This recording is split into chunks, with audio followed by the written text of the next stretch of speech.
Godzilla! Godzilla, no! Ah! Godzilla, no! Ah! Oh, Godzilla gonna destroy the city! Ah!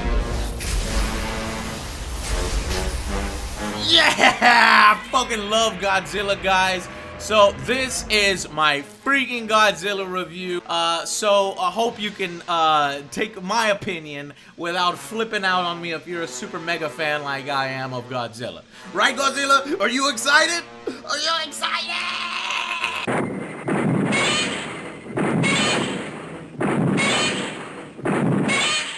A happy moment.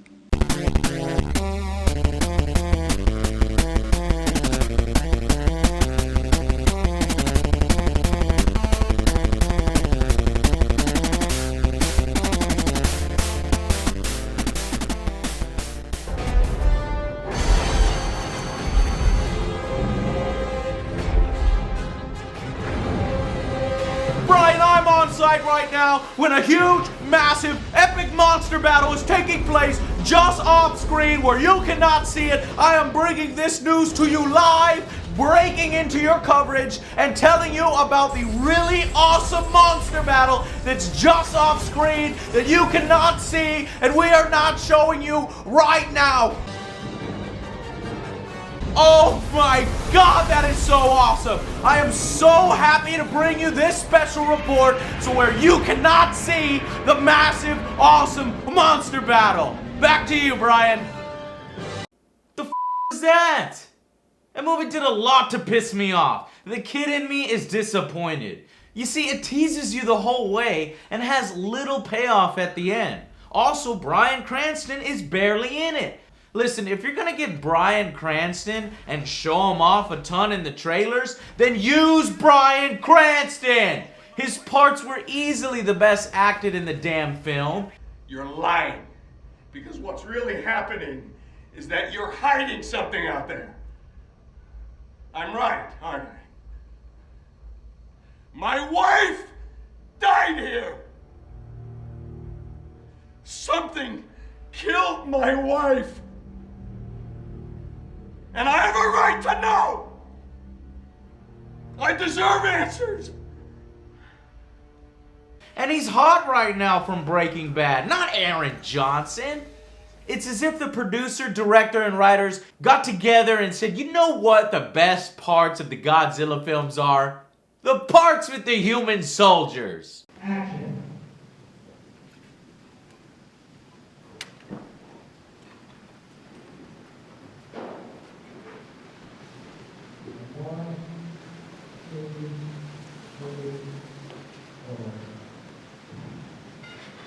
But when your monsters are more interesting and show more character depth than your human leads, then you know something's wrong, especially when you want to place more emphasis on the humans rather than Godzilla himself.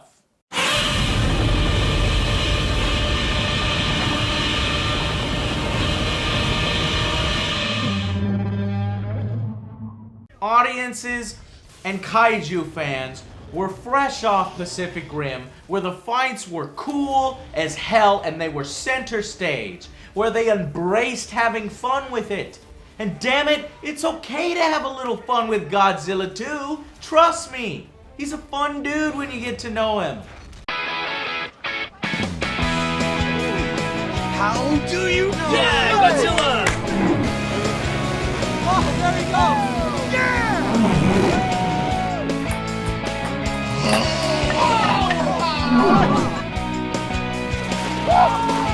Who was that? Godzilla's actually pretty cool. Except when he's hungry.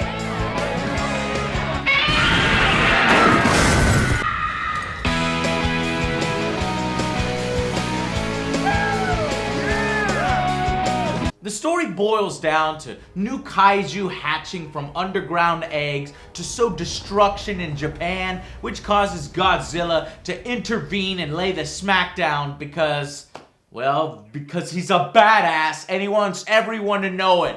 Alpha monster. Oh yeah. His motivation setup is purely him hunting.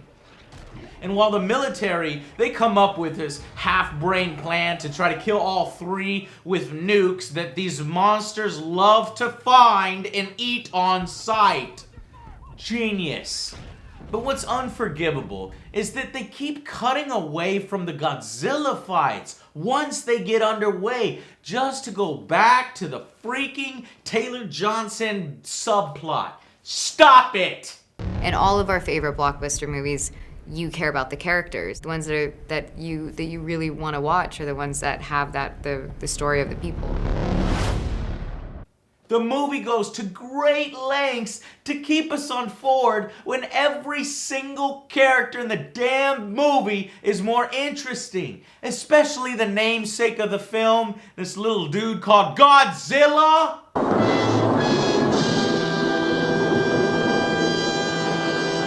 Who has been relegated to a supporting character for more than an hour and plays second fiddle to this Aaron Taylor Johnson vehicle film. My fault. My fault. Didn't realize that. It was his film, not Godzilla's. It's like the movie was actually annoyed with itself that it had to cut back to Godzilla from time to time. Oh, you want to see more fighting? Ah, fine. But I've got this way more interesting storyline about how one soldier is apparently the only bomb disposal expert in the whole damn army, and apparently he's the only one who knows how to operate the damn thing. The unit assigned to protect the nuke knows nothing about the nuke. When was the last time you let one of your guys put their fingers in a live bomb? Look, this is what I do. This is my job. Master Sergeant. My family's in the city. Okay, I need to get on that train.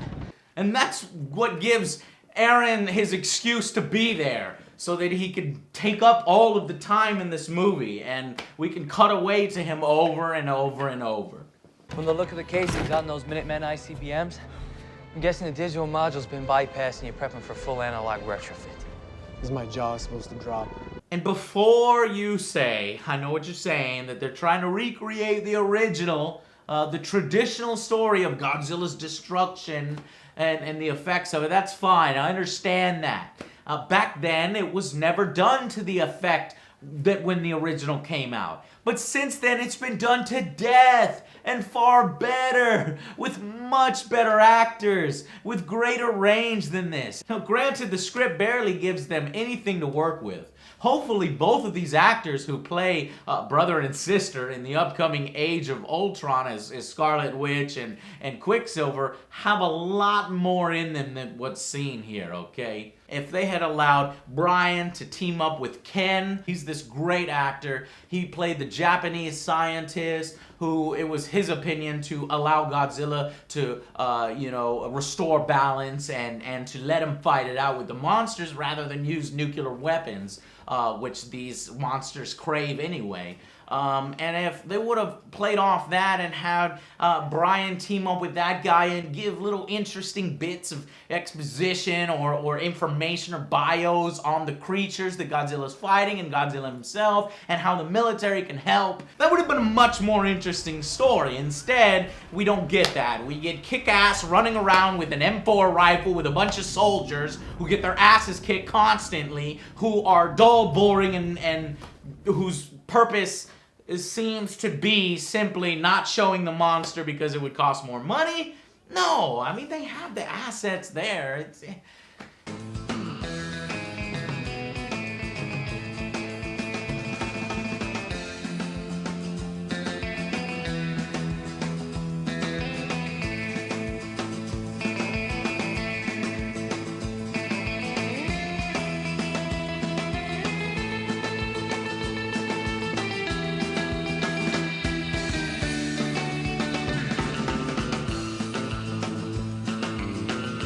But like I said, overall, it's not a bad film.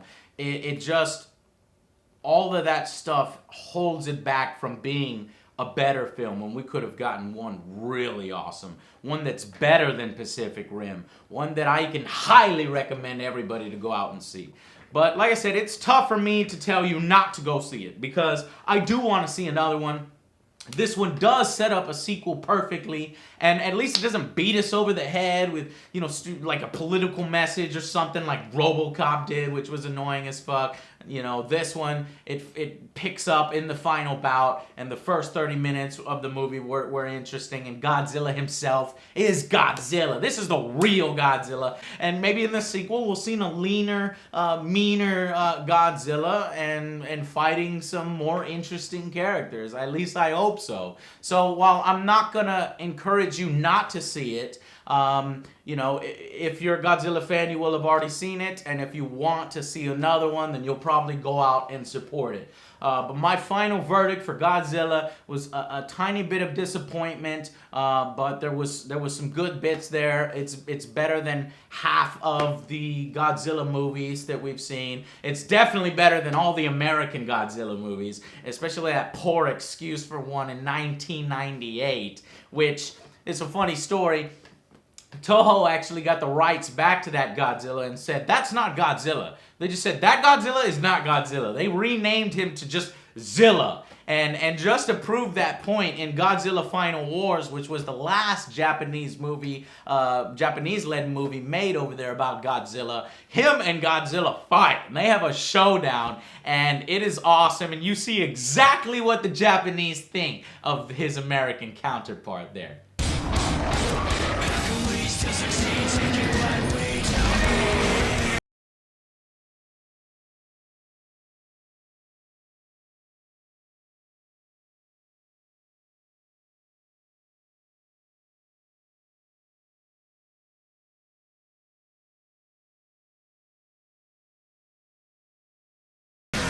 I knew that tuna head wasn't up to much. Next. Yeah, he gets his fucking ass kicked. And that's the real Godzilla. And so this Godzilla has a lot of potential, a lot of opportunity, and I hope that it makes enough money so that they're able to make it into a franchise and to show these people, stop hiding Godzilla. Stop using these directors with he's just at a visual. The movie is firing on all cylinders when it's Godzilla right there. Yeah, full display. This is me, motherfuckers. I'm the king of monsters. Let's do this shit. Just show us that. Stop trying to remake Cloverfield or Cloverfield 2. Let's fucking destroy all monsters, where it's just a fucking battle royale, okay? And everybody can pick their favorite, alright? Alright, so until then, I'll see you guys on the next Angry Joe Show. Shit! Godzilla! Godzilla, no!